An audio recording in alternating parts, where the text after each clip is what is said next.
ओम श्री गणेशाय नमः। कार्तिक मास महत्म्य।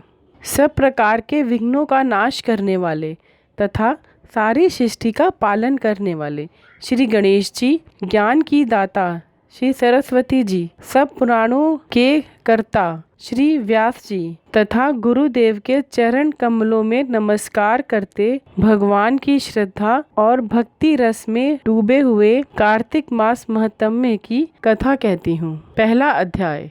नैमिषारण्य तीर्थ में श्री सूत जी महाराज 88,000 शौनकादिक ऋषियों से बोले, अब मैं आपके सामने कार्तिक महत्म्य की श्रेष्ठ कथा कहता हूँ, जिसे सुनकर मनुष्य सब प्रकार के पापों से छूटकर बैकुंठ को प्राप्त कर लेता है। सूत जी ने कहा, श्री कृष्ण जी की आज्ञा लेकर नारद जी के चले जाने पर सत्यभामा प्रसन्न होकर श्री कृष्ण से बोली, हे नाथ, मेरा जीवन सफल हो गया। मेरे माता पिता भी धन्य हैं, जो आपकी 16,000 रानियों में मैं अत्यधिक प्यारी हुई।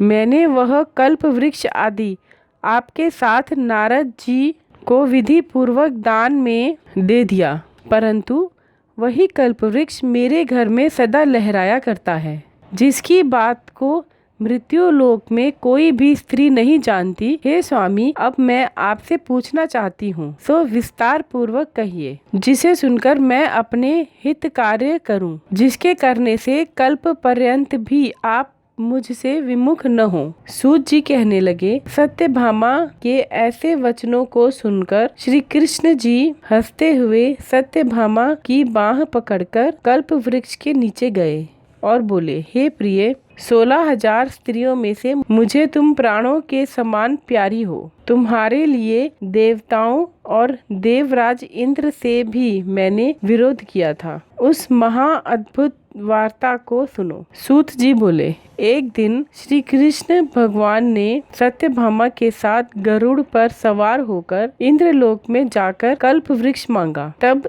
इंद्र के न देने पर गरुड़ का इंद्र से घोर युद्ध हुआ था। हे प्रिय, जब मैं तुम्हें हर चीज दे सकता हूँ, हर एक कार्य पूरा कर सकता हूँ, तो क्या तुम्हारे आश्चर्यजनक प्रश्न का उत्तर न दूंगा? यह सुन सत्यभामा बोली, हे प्रभु, पूर्व जन्म में मेरा कैसा स्वभाव था, किसकी पुत्री थी, मैंने कौन से दान, व्रत या तप नहीं किया जिससे मुझे मृत्यु लोक में जन्म लेना पड़ा, और ऐसे कौन से शुभ कर्म किए कि यहाँ आकर आपकी अर्धांगिनी हुई और आप गरुड़ पर सवार होकर मुझे साथ में लिए इंद्रादिक देवताओं के स्थानों में फिरते हो। तब भगवान बोले, हे कांते, तुम पूर्व जन्म में किसकी पुत्री थी, कौन से पुण्य और व्रतादिक तथा शुभ कार्य तुमने किए थे, वह सब कहता हूँ। पूर्व समय में सतयुग के अंत में मायापुरी में अति गोत्र में वेदों और यज्ञों का जानने वाला देव शर्मा नाम का ब्राह्मण रहता था।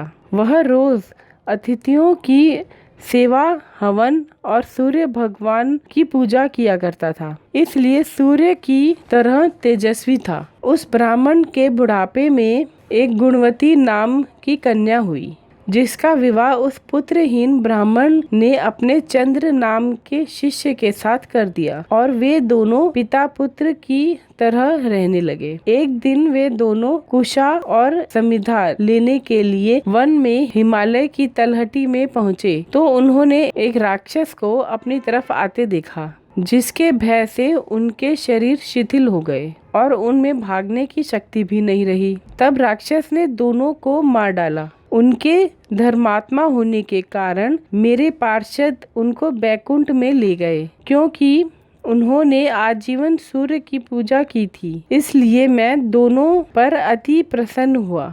जब वे दोनों विमान पर चढ़े हुए सूर्य के समान तेजस्वी रूपवान चंदन और माला धारण किए हुए बैकुंठ में आए, तब मेरे पास दिव्य भोगों के भोग भोगने लगे। ओम श्री भगवते वासुदेवाय।